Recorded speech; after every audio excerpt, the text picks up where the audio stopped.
Boa noite. Tudo bem, Boa Tadeu? Como noite. vai? Tudo bem, Thalita? Prazer estar aqui com você.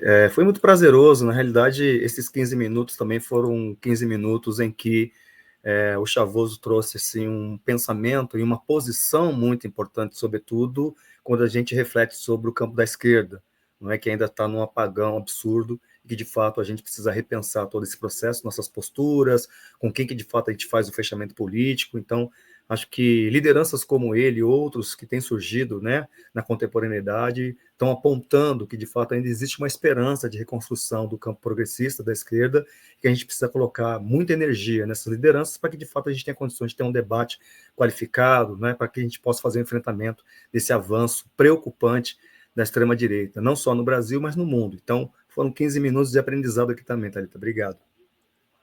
Bom, eu que te agradeço.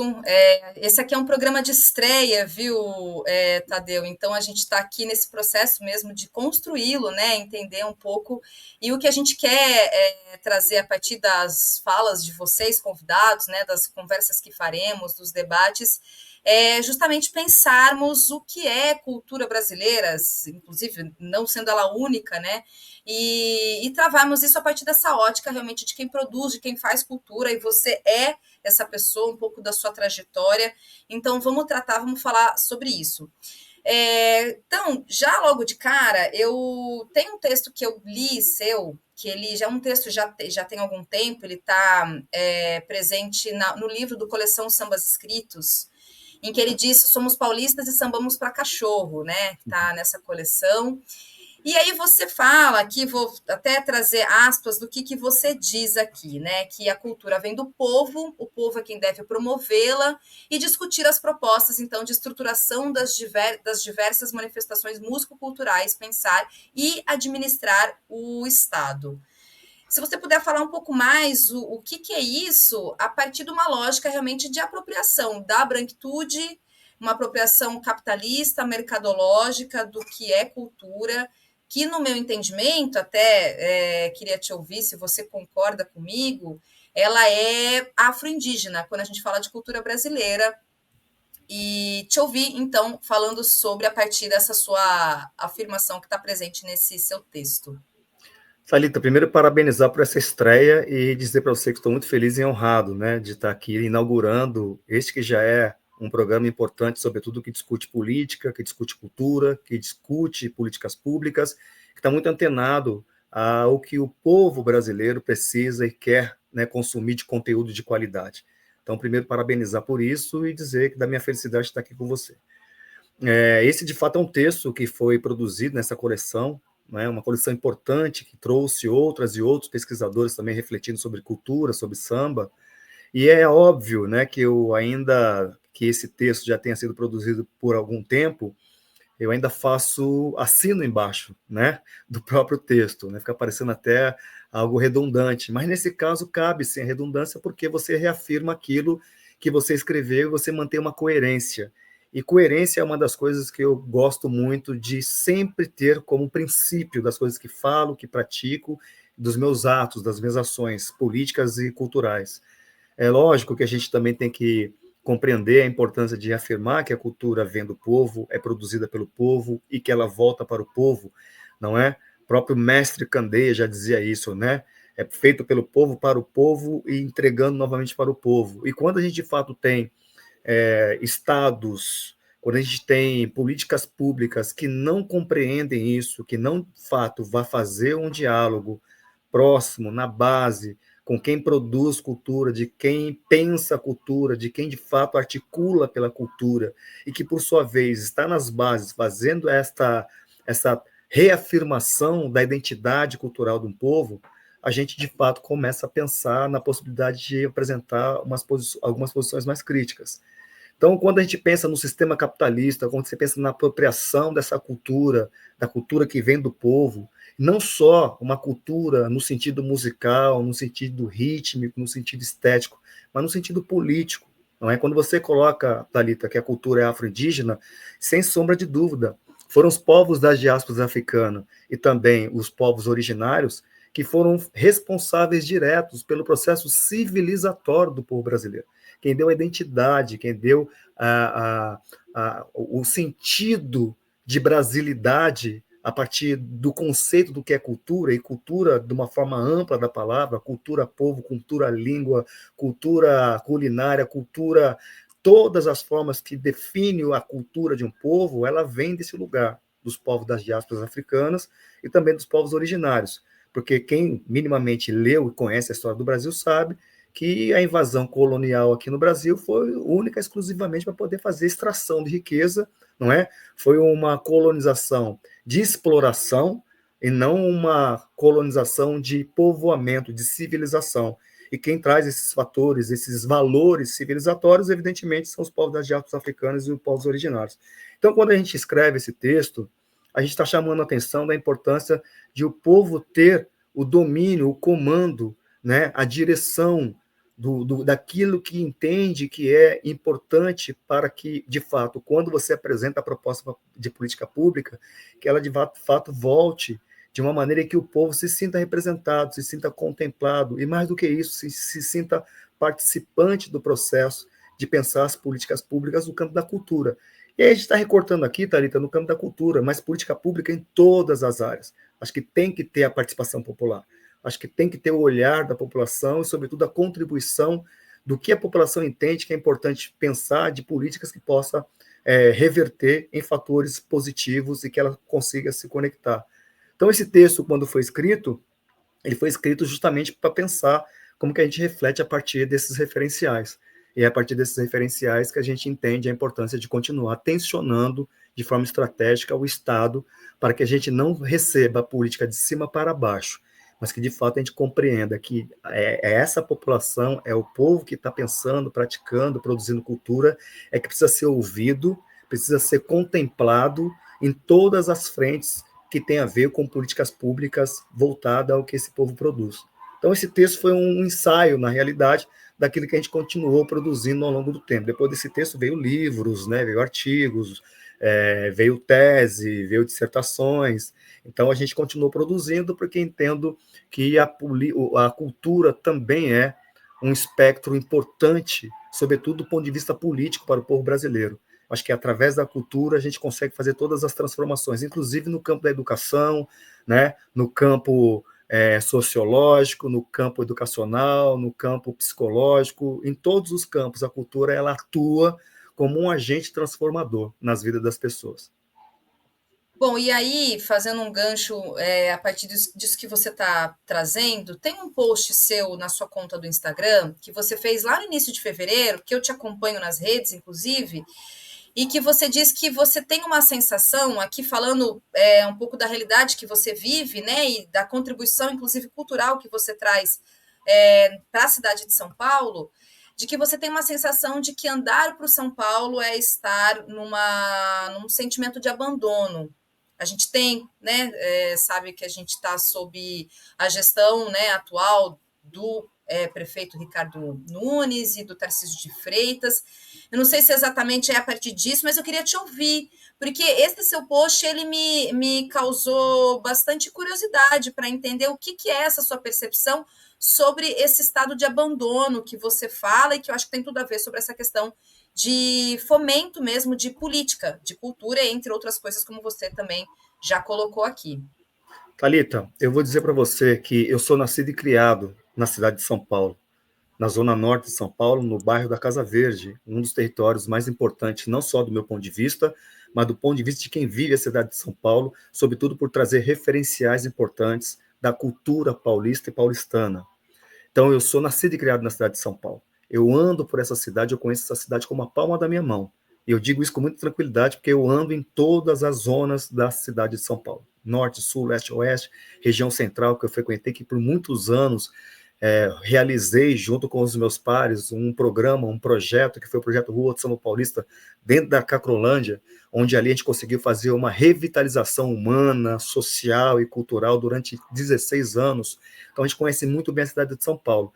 E a gente também acompanha de perto, a gente participa organicamente da vida política da cidade, das eleições, das gestões, de como, por exemplo, a zeladoria da cidade se dá na medida que você tem uma política de urbanização da cidade, que está preocupado com a mobilidade, está preocupado com o meio ambiente, está preocupado com a zeladoria pública. Então, há muitos anos a gente vem acompanhando esse processo. E o que eu coloquei naquele post foi exatamente um sentimento de abandono, porque a cidade está faltando zeladoria. O que eu sinto, e não é um sentimento apenas meu, porque eu só coloco nas minhas redes sociais aquilo que eu vou refletir com outras pessoas, e quando eu entendo que é um pensamento não o exclusivo, mas um pensamento que já está virando um pensamento social, né, já está virando um pensamento coletivo, eu vou lá e vou fazer a provocação reflexiva, não é?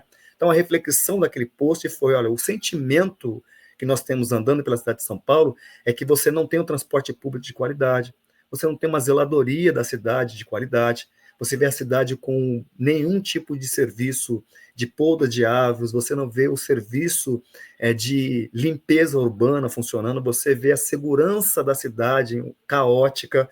Então, a impressão que a gente tem é que a gente não tem uma gestão pública da cidade. A impressão que a gente tem é que a gente não tem um projeto de gestão da cidade de São Paulo. Essa é a impressão que a gente tem. E como munícipe e também uma pessoa que gosta muito de trabalhar na perspectiva de pensar política e pensar política pública, eu não posso simplesmente ver a cidade, ver a gestão pública falhando em várias áreas e me calar frente a isso. Até porque, primeiro, por ser um munícipe, segundo, por ser um sociólogo e terceiro, por ser uma pessoa que ativa politicamente a cidade de São Paulo, compreender que a crítica cabe uma vez que você tem diversos dados, né, estatísticos, a imprensa mesmo tem aí apresentado várias coberturas de que a cidade de São Paulo está passando por situações caóticas. Eu não estou falando só a região central. Quando você vai nas periferias, você vê que as subprefeituras também não estão fazendo o trabalho de zeladoria daquele lugar, né, desses territórios, dessas regiões. Então, sim, o sentimento ainda hoje, né, que estamos falando aqui nessa noite de hoje, ainda hoje é de que, de fato, a gente está numa situação de pleno abandono. E aí, fazer a crítica é importante fazer com responsabilidade. Fazer a crítica é importante para poder dizer que, olha, nós, munícipes da cidade de São Paulo, entendemos que temos o pleno direito de reivindicar que a gestão pública zele pela nossa cidade. Até porque algumas gestões passam, outras permanecem, depois elas mudam, e a cidade, na realidade, acaba não tendo uma política de Estado e fica apenas na perspectiva de política de gestão, e as gestões, passa uma, passa outra, vão pensar apenas nos espectros de interesse dessas gestões. Então é importante que façamos a reflexão, é importante que façamos a crítica, é importante que os munícipes, que as pessoas da cidade de São Paulo também tenham o entendimento de quem tem direito de reivindicar as melhores estruturas para a nossa cidade. Thalita, nós não estamos falando de qualquer cidade no mundo, nós estamos falando da maior cidade do hemisfério sul, a cidade mais rica do país. Então, é inadmissível que a gente tenha problema de metrô na cidade de São Paulo, é inadmissível que a gente tenha problema de transporte público, é inadmissível que uma pessoa morra na cidade de São Paulo depois de um temporal porque uma árvore caiu em cima do carro dessa pessoa, porque você não tem uma zeladoria, você não tem hoje um diagnóstico da saúde das árvores na cidade de São Paulo. Ao passo que você não cuida dessas árvores ou da zeladoria dessa cidade, você também tem outros espaços na cidade de São Paulo que estão sendo desmatados para atender os interesses da gentrificação econômica, da gentrificação que as grandes corporadoras imobiliárias estão construindo prédios na cidade de São Paulo em zonas que até então era proibido construir. Então, você tem uma série de questões que a cidade de São Paulo está passando e que a gente, de uma maneira muito responsável, né, acho que eu tenho que sempre frisar isso, fazer o diagnóstico e começar a provocar a cidade, provocar as pessoas à reflexão. E mais do que a reflexão, provocar as pessoas à ação, a cobrar a gestão pública. Porque o que ocorre, né, muitas das vezes, Thalita, a gente vota no parlamentar, a gente vota no candidato a prefeito ou a prefeita, e fica parecendo que depois essas pessoas não têm que dar nenhuma satisfação para a gente. Na realidade, essas pessoas são funcionárias públicas, prestadoras de serviço para a população, e, portanto, a população tem total direito e prerrogativa de cobrar a gestão pública quando ela não está funcionando. Então, o meu post ali no Instagram, Thalita, foi muito nesse sentido, de andar na cidade onde eu nasci, de andar pela cidade onde eu cresci, onde eu me criei, e ver que a cidade não está sendo cuidada como nós queremos e entendemos que seja importante que a cidade seja cuidada minimamente com a zeladoria, minimamente com o transporte público, minimamente com os postos de saúde, minimamente com as escolas, com as EMFs, com as EMEIs, não é? Que estão sendo sucateadas, algumas escolas técnicas, inclusive agora, que estão sendo passadas para a prefeitura, ainda estão sem condições dos profissionais de educação darem aulas com dignidade. Então, essa reflexão é importante. E aí não tem nada a ver com partido, eu não estou falando de direita, não estou falando de esquerda, estou falando de gestão pública, independentemente de ser de direita ou ser de esquerda, é gestão pública, não é? Embora eu tenha total convicção de que eu atuo e que sempre vou participar no campo progressista, não é? E a minha fala não é porque nós temos um prefeito que é de direita e que se aliou a um ex-presidente de extrema-direita. Minha fala está falando quanto gestão pública. Se você apresentou um projeto para ser prefeito e para você criar uma equipe de secretariado para poder cuidar da cidade, isso tem que acontecer. Quando não acontece, a população tem que cobrar. Bom, e aí, Tadeu, voltando um pouco para o seu texto, dentro desse diagnóstico que você apresenta, falando inclusive como eu sou de São Paulo, sou do interior, né? Hoje eu estou no Rio de Janeiro, mas eu sou paulista e eu participei de várias edições da Virada Cultural de São Paulo.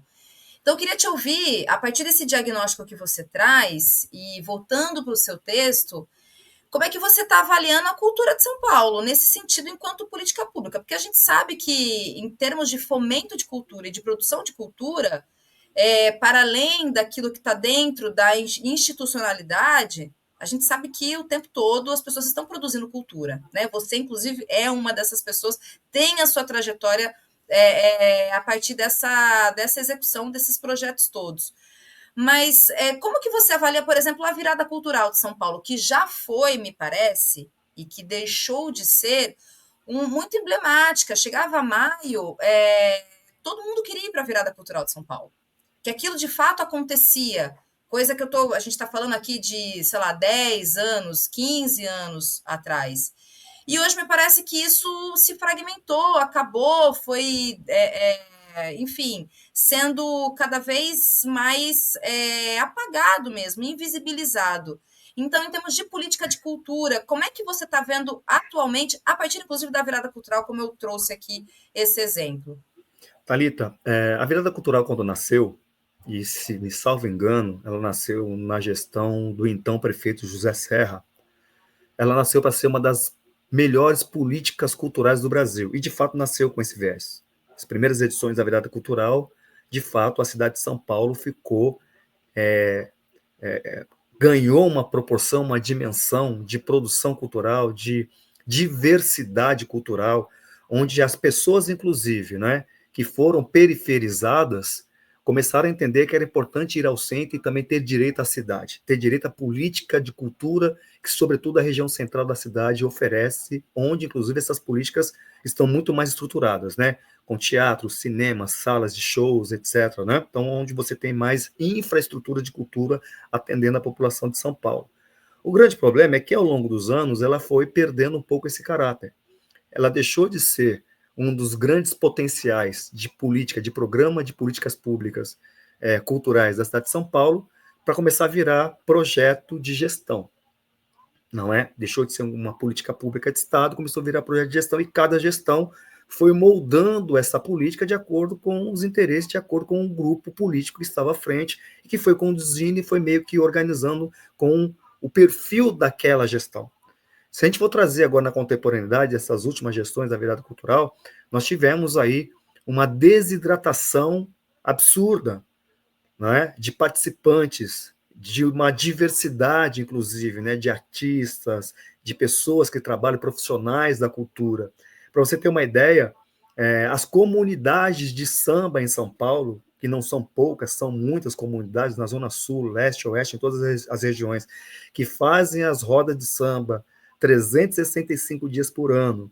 Não só a roda de samba, mas também desenvolve trabalhos sociais, trabalhos culturais, trabalhos educacionais, não é? Fazendo arrecadação de alimento, fazendo arrecadação de livros, montando biblioteca nas suas comunidades, ou seja, tem um trabalho importante ao longo de todo o ano, não é? Que desencadeia no final do mês deles fazerem ali, ou a cada dia do mês fazer sua roda de samba.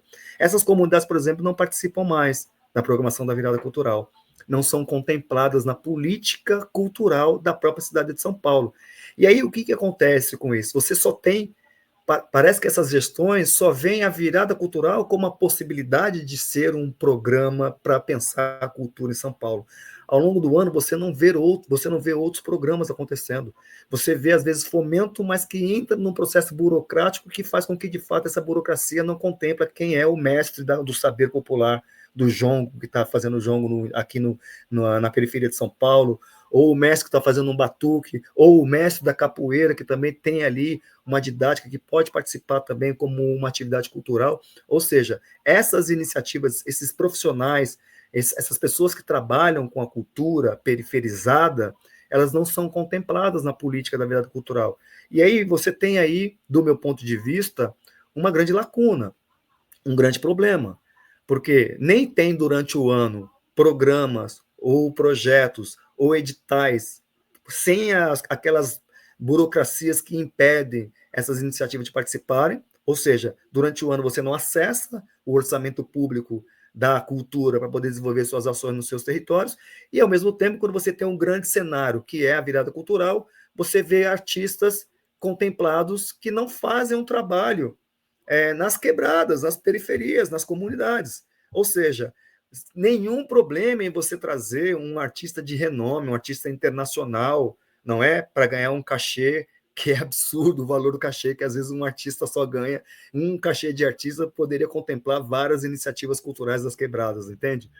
Não é o problema é que você contempla esses grandes nomes da música, esse grande nome da arte, dessa cena, e você não contempla quem de fato produz cultura na cidade.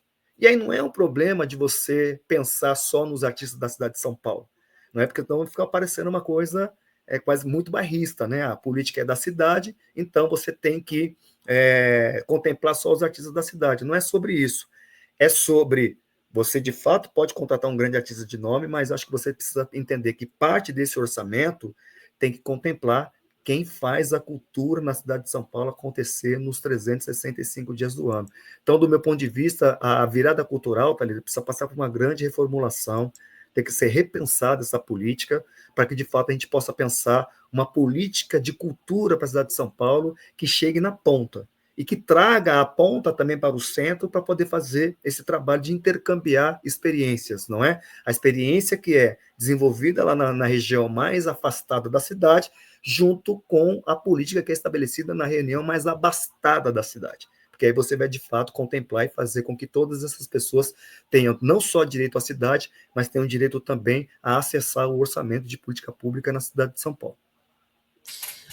Bom, e aí falando então de quem produz cultura na cidade, eu queria te pedir para você comentar um pouco. Eu estava observando no site, né, que você divulga todo o seu trabalho, todas as frentes que você atua. E aí você tem, então, o projeto, você funda o Instituto Cultural Samba Autêntico, e aí se desenvolveu o projeto Rua do Samba Paulista e o projeto Memória do Samba Paulista. Inclusive, frisar aqui, Tadeu, que nós temos um samba de São Paulo que está para além da Vila Madalena, viu, gente?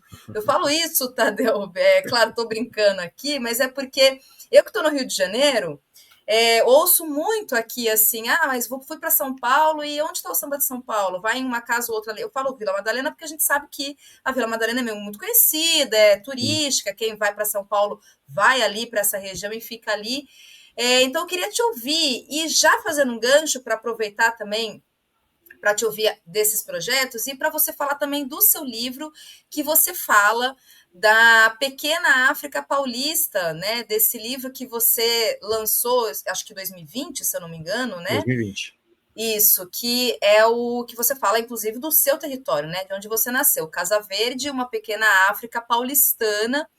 Então, se você puder falar um pouco sobre isso, né? Um pouco da história das escolas de samba paulistanas também, a partir desse entendimento, viu, gente, que tem muito samba em São Paulo, as pessoas só precisam atravessar as pontes daí, ir para a Zona Norte, ir para a Zona Sul e conhecer esse samba de São Paulo.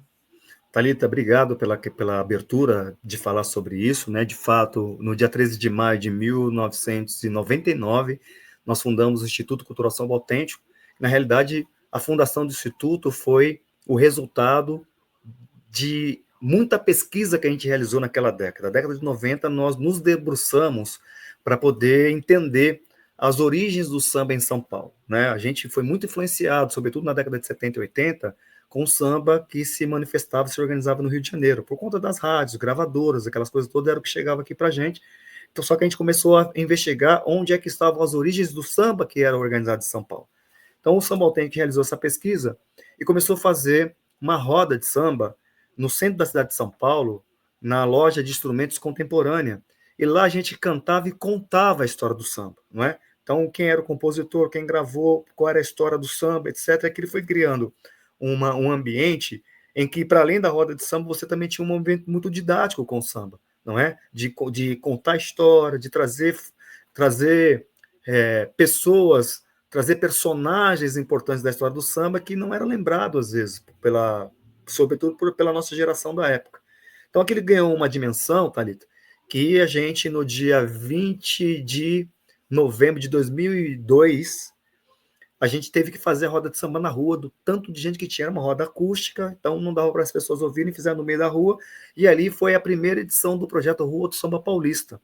Então, ali na General Osório, na Estação da Luz, ali na região hoje ainda conhecida vulgarmente como Cracolândia, a gente então conseguiu criar um movimento muito bacana ali, e não tinha negócio de artista de TV, de artista de rádio e de mídia, não. Ali era a nossa roda de samba, cantando e contando a história do samba. Fizemos homenagem para todas as velhas guardas de São Paulo, trouxemos para a Rua do Samba as manifestações do samba rural paulista, trouxemos jongo, trouxemos batuque de umbigada, trouxemos o pessoal do samba de bumbo, trouxemos o pessoal do samba lenço, trouxemos o pessoal das congadas, para homenagear e reverenciar, porque todas essas manifestações do interior são as células rítmicas que dão o fundamento para a especificidade do samba que se manifesta em São Paulo.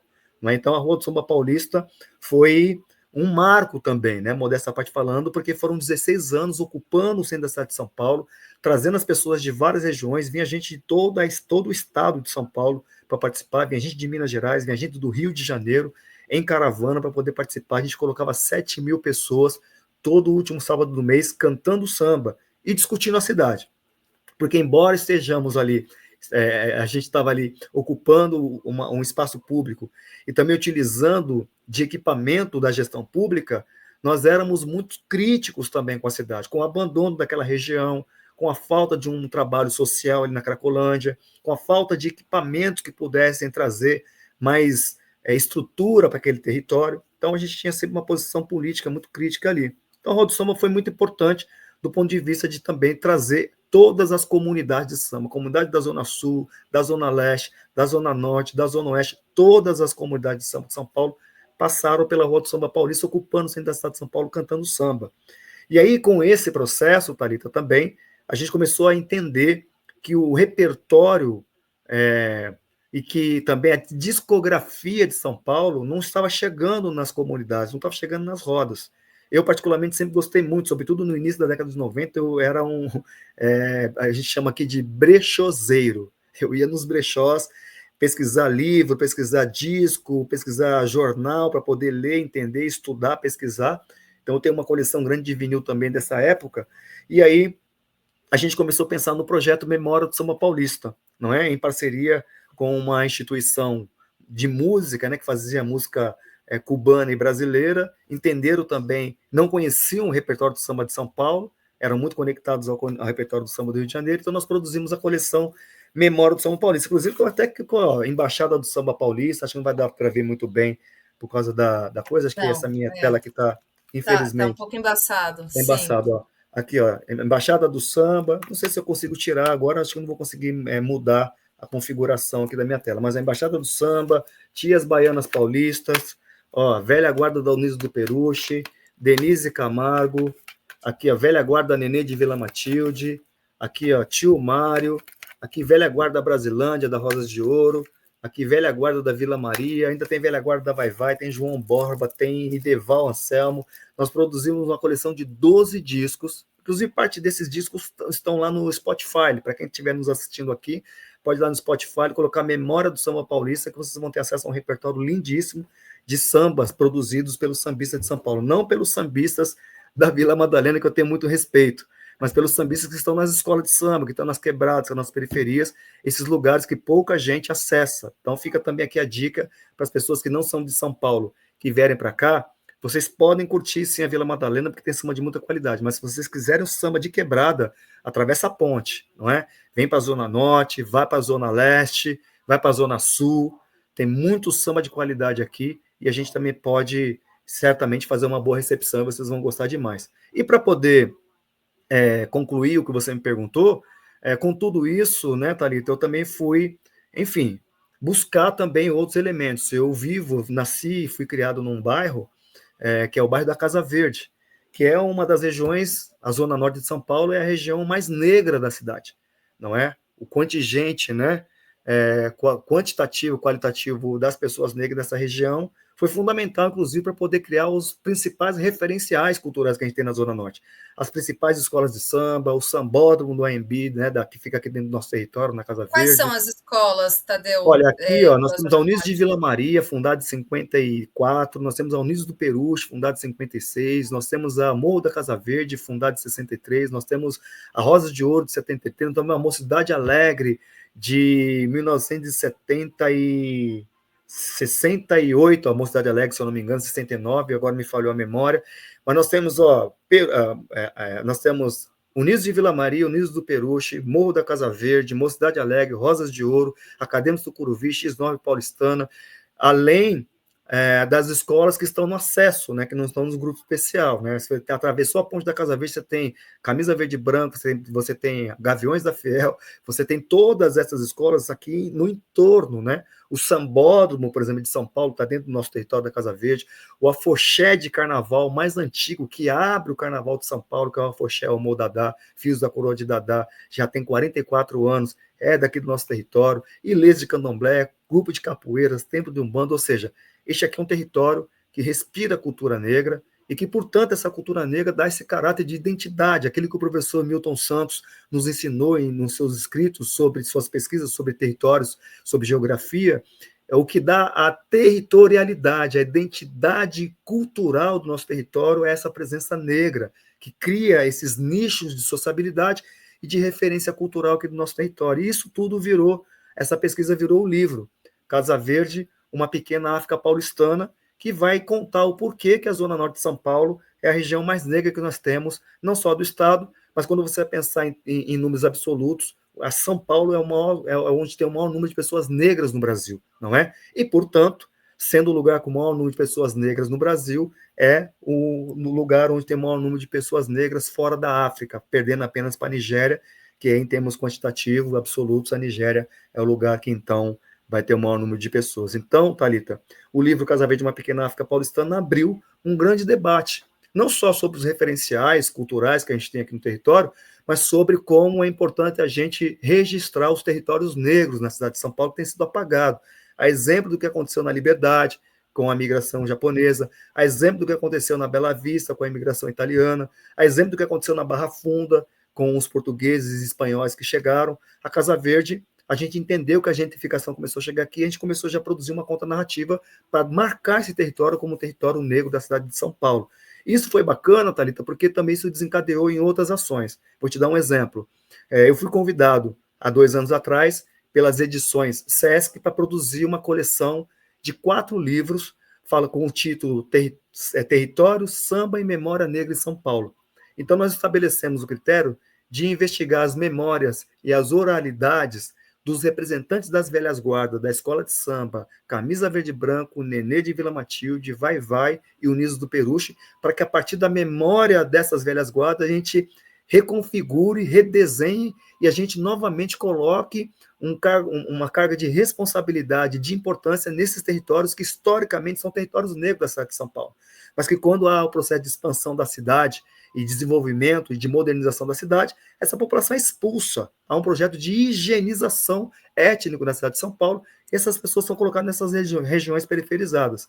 Então, recuperar esses territórios, a história desse território, pela memória das velhas guardas, né, a memória como um espaço de resistência e a oralidade, o mecanismo que acesse esse espaço de resistência para poder nos mostrar qual foi o processo de construção desses territórios negros, foi um grande desafio e a gente também conseguiu. Já entregamos 2 livros, né, a Memória da Velha Guarda do Camisa já está entregue, Memória da Velha Guarda da Peruche também está entregue, e iniciamos aqui agora, simultaneamente, a memória da velha guarda da Nenê de Vila Matilde, entendendo aquele território também como um território negro, importante da cidade de São Paulo, e a memória da Vai-Vai, entendendo a Bela Vista, o Bexiga, como também um território de história de memória negra.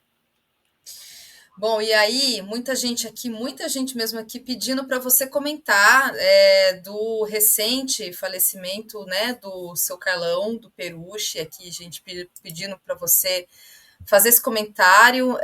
Seu Carlão Peruche é fundador, então, dessa escola, como você acabou de colocar aqui.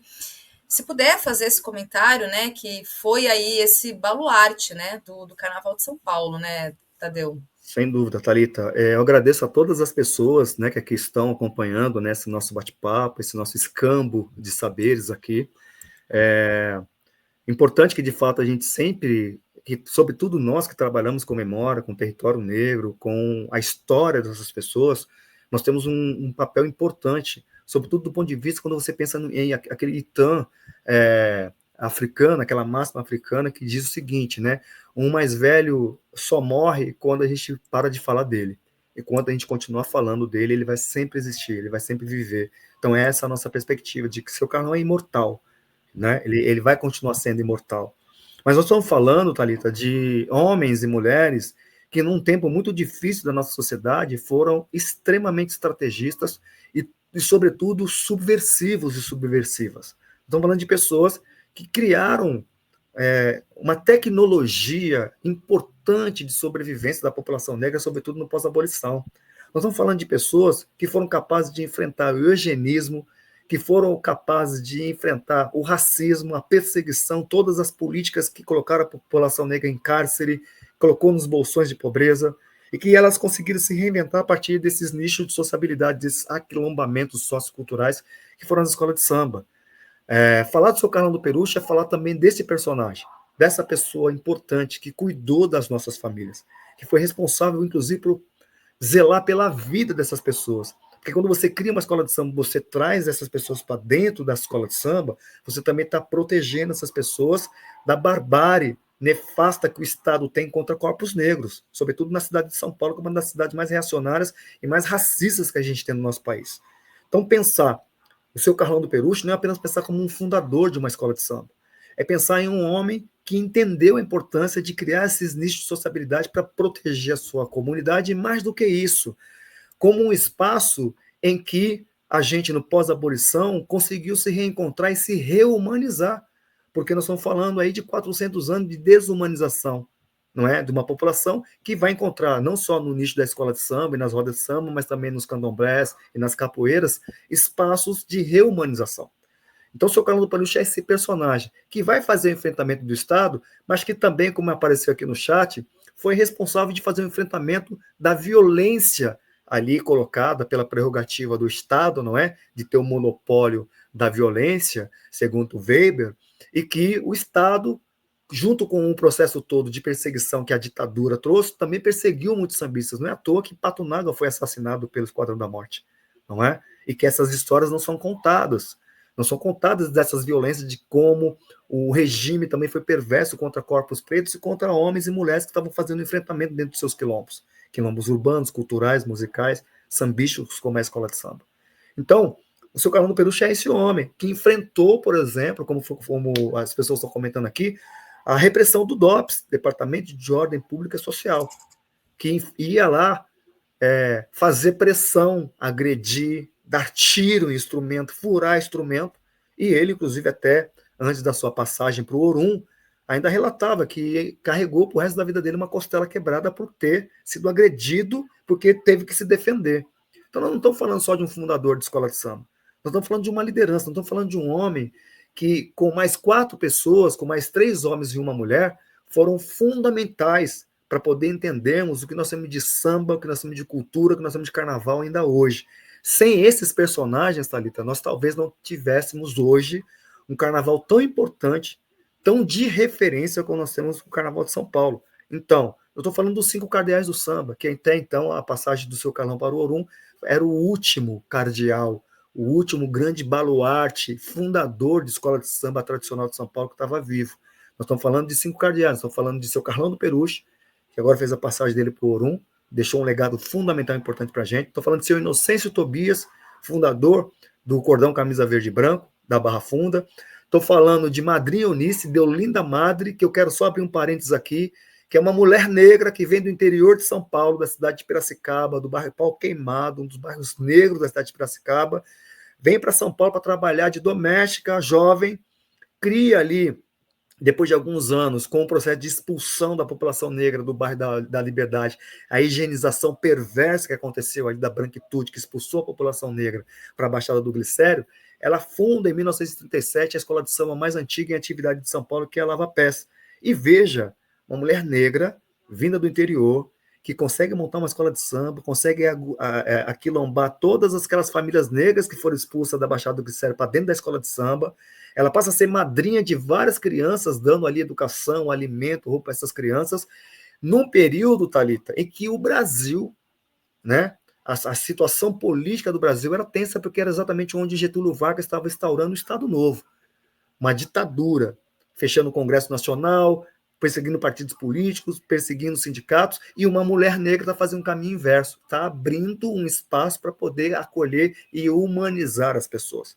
Então, estou falando dessa mulher, que não é pouca coisa, não é? Num período, inclusive, na década de 30, se a gente tem um machismo extremamente exacerbado hoje, imagina naquele período, para uma mulher negra, não é?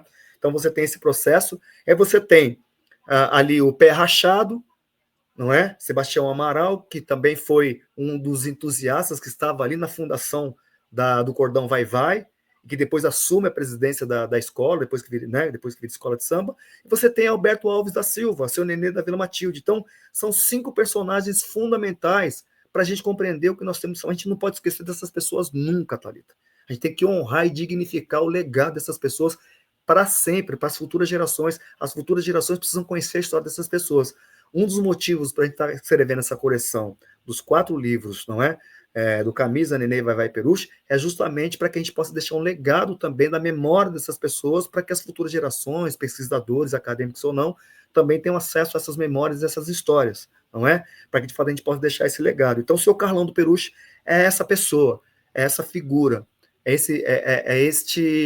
essa referência, para além de ser um homem preto, para além de ser uma pessoa que fundou uma das tradicionais e importantes escolas de samba de São Paulo, essa pessoa que fez a leitura política, fez a leitura social do momento, e conseguiu criar um nicho de sociabilidade, um quilombo urbano, onde ele dignificou e conseguiu proteger e dar um sentimento de reumanização para a comunidade que ele comandou por muitos anos. Bom, olha, bastante curiosa, quero muito poder acessar esses livros todos que você está dizendo aí, né, desses fundadores todos dessas escolas de samba de São Paulo. E aí, então, aproveitando, já que a gente está falando de carnaval, e te pedindo para você comentar, a gente está nas reminiscências, né, desse último carnaval que aconteceu aí, tem 2 semanas, e muitas das pautas que a gente ouviu bastante, polêmicas, etc., foi sobre esse processo, acho que talvez um pouco mais aqui no Rio de Janeiro, mas em São Paulo a gente também sabe, inclusive não só esse ano passado também, com os temas todos que foram apresentados nos enredos das escolas de samba, os chamados temas afro, os enredos afro e o racismo religioso que vem a partir disso, de diversos comentários e publicações, e gente falando, olha, tem muito, aqui eu tô colocando de maneira irônica, claro, né?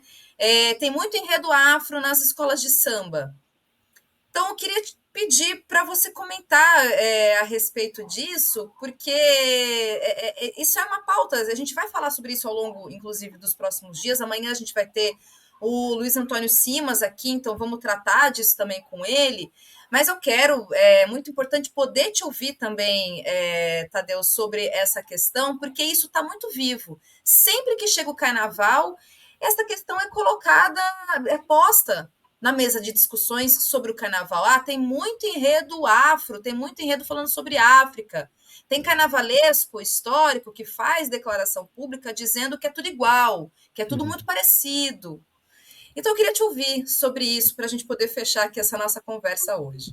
Tá bom, obrigado pela questão trazida, Thalita. É bem interessante, né? Um país que foi construído sob os alicerces do racismo, que foi construído sobre os alicerces do colonialismo, não é, do elitismo e, sobretudo, do preconceito sobre todas as questões relacionadas à cultura africana, independentemente da religião, tudo que deriva das tradições africanas ainda são colocados nesse lugar, não é? Que não cabe mais ser colocado para uma sociedade contemporânea extremamente elitista, uma sociedade contemporânea que fica sempre mascarando o racismo, não é? Não é de se admirar que uma pessoa como Paulo Barros, embora você não tenha falado o nome dele, eu faço muita questão de falar, que o Paulo Barros, por exemplo, faça uma fala dizendo que é tudo igual. Tudo igual é o enredo, são os projetos de carnaval que ele apresenta. Não tem nada de novo nos projetos de carnaval que o Paulo Barros apresenta. Quem já viu um, viu todos. Então, mesmice, na realidade, é um projeto de carnaval que ele apresenta em todas as escolas. E está tudo bem, é um modelo que ele colocou ali, ele criou uma forma, e ele pega essa forma e vai aplicando nas escolas onde ele passa. Está tudo bem, uma metodologia, ok.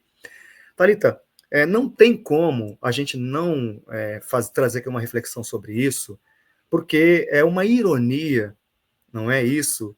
Mas, ao mesmo tempo, né, de ser uma ironia, você vê uma carga pesada de hipocrisia, sobretudo essas pessoas que não são pessoas que vêm de uma descendência afrodiaspórica e quer questionar os temas de uma cultura que vem da população descendente dos afrodiaspóricos. Por que é que tem muito tema afro? Porque as escolas de samba nascem da cultura africana, da cultura afro-brasileira. Este é um dos poucos lugares que a gente consegue contar a nossa história, que a gente consegue contar a partir das nossas narrativas, a partir das nossas cosmologias. Então, se para a pessoa que está mencionando, que está dizendo que tudo é igual, que por que tema afro de novo, por que falar de religião de matriz africana, por que falar de orixá, não é bacana isso? Cara, é muito simples. Não participe. Você não vai fazer falta. Não participe. Porque o que acontece? Você não vê a nossa comunidade, Thalita, comunidade afrodiaspórica, comunidade preta do Brasil, questionando se a cultura hipônica é certa ou é errada, se a cultura italiana está certa ou se está errado, se é legal ou se não é, se a cultura judaica está certa ou está errado, a gente não questiona isso porque a gente respeita a cultura. Se é tudo igual ou Se é não, tudo né, igual Tadeu? ou não, não interessa para a gente. Se é tudo igual é porque eles entendem que a repetição daquilo que eles praticam é importante para que as pessoas entendam que aquilo tem uma origem, tem um fundamento, tem uma raiz, tem um lugar de onde nasceu. Então, no nosso caso, para também não me estender demais, é exatamente isso. Vai falar de orixá, sim, porque a escola de samba, quando você bate ali no repelico, quando você bate no tambor da bateria, você está também batendo para o orixá. Vai dançar sim, vai falar de orixá sim, porque quando você tem o balé ali da comissão de frente, quando você tem o balé do casal de mestre e porta-bandeira, não estou falando de corpos que se movimentam em sintonia com o movimento da dança dos orixás. Vai falar de tema afro sim, porque foram esses grupos sociais, como eu falei no início da nossa conversa, que deram a civilidade para esse povo, que deram a civilidade para o nosso país. Quem deu a identidade cultural brasileira foram os povos africanos e os povos originários. Não é à toa que as escolas de samba, Thalita, muito antes da criação, né, da Lei 10.639 de 2003, depois da readaptação para a Lei 11.645 de 2008, ela vai contar a história dos povos africanos e afro-brasileiros e dos povos originários muito antes da lei ser criada. Ou seja, se você for buscar o histórico da escola de samba, elas já falam sobre a cultura africana, falam sobre personagens, heróis da nossa história, que os livros não contam. Então, nós não temos outros lugares, por conta da estrutura elitista, brancocêntrica e racista que nós temos no país, para poder levar nossa narrativa com uma amplificação nacional ou até mesmo internacional. Esses nichos de organização socioculturais são os nossos nichos de onde a gente consegue falar, de onde a gente consegue dar legitimidade para aquilo que é essencial e daquilo que é fundamental dentro das nossas tradições. Então, se as pessoas estão incomodadas que as escolas de samba estão falando de orixás, estão falando de cultura de matriz africana, não participem. Porque, na verdade, eu tenho gostado muito, Thalita, porque as escolas de samba estão voltando às suas origens, estão voltando a falar das suas tradições. Por muito tempo, as escolas de samba, por conta do capitalismo e por conta também do branqueamento do carnaval, ela foi migrando um pouco, né, a sua lógica para desenvolver enredos, por exemplo, financiados, não é? Falava-se muito de cidade, de empresas, de marca, aquela coisa toda, porque era o capitalismo que estava colocando ordem ali. E aí, aquela máxima africana que também diz que um rio que se afasta da sua fonte, ele seca. E o carnaval estava virando exatamente isso, uma coisa extremamente comercial, sem nenhum tipo de valor cultural, sem nenhum tipo de conexão com as nossas tradições, estava virando apenas alguma coisa comercial, sem nenhum tipo de mensagem em que as pessoas pudessem se espelhar no desenvolvimento do trabalho dessas escolas de samba. Então, em síntese, Thalita, o que eu tenho para dizer é que eu acredito que o caminho que as escolas de samba voltaram a fazer é o caminho mais assertivo, de voltar para suas origens, de voltar para suas bases, de fazer com que o povo se sinta representado pelo que as escolas de samba apresentam no dia de carnaval, de fazer o povo se sentir participante, inclusive, do processo de desenvolvimento dos enredos, das fantasias, das alegorias, de toda a dinâmica que envolve o trabalho comunitário que uma escola de samba precisa desenvolver ao longo de todo o ano. Então, eu sinto até um pesar de ver e de ler coisas que as pessoas escrevem com relação a isso. Porque ainda no Brasil, o racismo religioso, o racismo sistêmico, o racismo ideológico ainda faz com que ações que têm a ver com as nossas tradições, com a cultura de matriz africana, ainda sejam marginalizadas e colocadas como menos importante. Porque essa elite branca que a gente tem no Brasil não quer mostrar um Brasil preto, não quer mostrar um Brasil indígena, não quer mostrar um Brasil criativo com as nossas caras, com as nossas digitais. Essa elite branca quer mostrar um Brasil extremamente branco, com feições europeias e que, de uma certa forma, Thalita, se a gente for analisar friamente, não dialoga com nada com a realidade estrutural do povo brasileiro. Então, que continuemos fazendo, sim, os enredos africanos, afro-brasileiros, de religião de matriz africana, falando dos inquices, falando dos orixás, falando dos vuduns, falando da nossa tradição, porque muita gente, Thalita, aprende a história do nosso Brasil, a história do nosso país, a verdadeira história do nosso país, através dos enredos que contam essas histórias. Porque, infelizmente, ainda hoje, não só os livros didáticos, né, das crianças que vão estudar no ensino fundamental, ou dos adolescentes que vão para o ensino médio, ou para os adolescentes que vão para a universidade, nenhum desses conteúdos programáticos falam a verdadeira história do nosso país. E as narrativas desenvolvidas através desses sambas enredos faz um trabalho essencial, contradiscursivo, sobre a verdadeira história do Brasil. Esse é o papel da escola de samba. Esse é o papel da verdadeira escola de samba, de contar a história que a história não conta e de valorizar o trabalho importante e sistêmico que essas pessoas das comunidades desenvolvem a partir das suas bandeiras, dos seus pavilhões, do que desenvolvem ali nos seus territórios. Então, que sigamos, sim, fazendo os temas afro, falando dos inquis, falando dos orixás, porque só assim, viu, Thalita? Só assim a gente, de fato, vai fazer com que, de fato, essa reeducação ou esse reletramento racial ele seja colocado em prática, porque tirar do papel nos bancos escolares está bem difícil. Bom, Tadeu, só alguns comentários aqui que eu queria colocar, que o pessoal foi falando aqui enquanto você trazia as suas colocações. Primeiro aqui a Rosa I. Moreno, que diz Parque Peruche presente, filho do Otacílio da velha guarda do Peruche. Inclusive, tem um outro comentário aqui que ele diz que ele está presente no livro. O pai dele está no livro do Tadeu, o Otacílio do Peruche. Exatamente. Seu Otacílio, grande mestre Otacílio. Bom, e aí também aqui, quem mais fala conosco? Aqui, o Thiago Monteiro, até já coloquei aqui em seguida, pediu para passar os seus canais, as suas redes sociais. Então, estou colocando aqui, viu, gente? Essa aqui é a conta, né? O perfil do Instagram, que o Tadeu Caçula divulga muito dos trabalhos que ele tem, e tem o site também. Se me permite aqui, Tadeu, estou divulgando Sim, todos os sim, seus não, trabalhos aqui, as por suas favor. divulgações, Seria para o importante as pessoal te pessoas acompanhar. Seria importante as pessoas se conectarem mesmo, a gente trocar bastante, não é? Acho que todas as pessoas, quando se conectam nas minhas redes e entram em contato, Eu faço muita questão de ser muito atencioso, responder todas as pessoas, não é? E convidando as pessoas, inclusive, para conhecer um pouco mais do meu trabalho no meu site. No meu site você tem todas as informações, tanto do meu trabalho acadêmico, meu trabalho como pesquisador, minhas atividades políticas, as publicações que eu tenho feito não só de livros, mas também de artigos em alguns jornais como o Nexo, o Globo, Folha e outros veículos de comunicação. E a gente está sempre aqui apto e aberto, não é, Thalita, para poder fazer, intercambiar, escambiar saberes com as pessoas que queiram interagir com a gente. Obrigada, Tadeu. Certamente eu vou te chamar mais vezes, porque acho que os assuntos todos aqui que você tem no seu trabalho, na sua trajetória, tudo que você trouxe são inesgotáveis e a gente certamente pode aí ter outras conversas também. Muito obrigada mais uma vez aqui por estar conosco nesse programa de estreia, inclusive.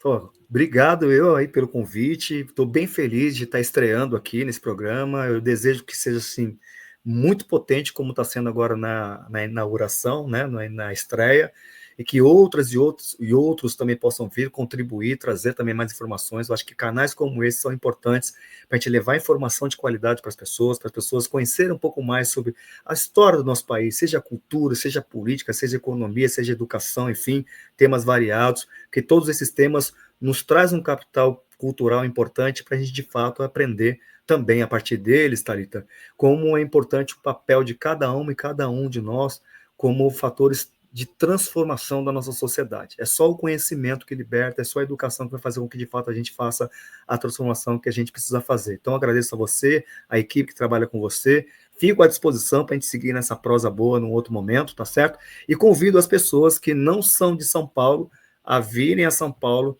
conhecer aqui a nossa cidade, sobretudo para quem quer curtir uma boa roda de samba, procura a gente lá no Instagram ou no meu site, deixa lá as mensagens e a gente vai dar dicas bem legais para vocês conhecerem o samba mesmo que se manifesta nas quebradas aqui de São Paulo.